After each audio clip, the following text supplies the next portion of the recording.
All right, we're going to learn how to take a bacteria sample using a Whirl-Pak.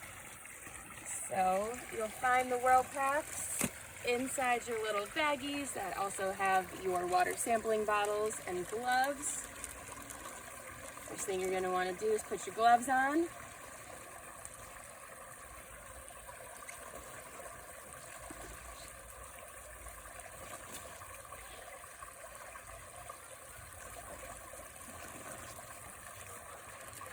And get out your Whirl-Pak, which looks like this.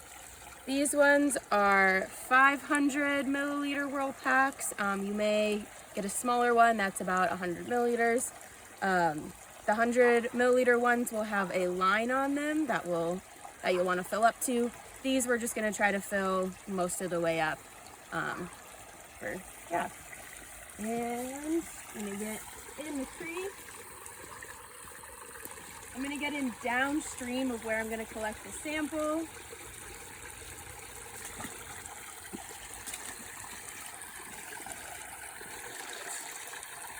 There is a perforated edge along the top, and you'll rip off the top. And then there's two white tabs that you'll use to open.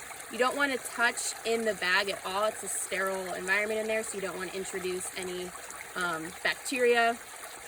So it'll be open like this. Go ahead and dip it in the water.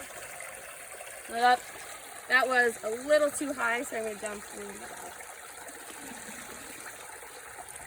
out. Then using these yellow tabs, you're going to fold it over once, twice, and then you're going to twist it towards you. Give it a good whirl. Tie the twist ties at the top. And you always want to do a quick check, make sure it's not going to leak.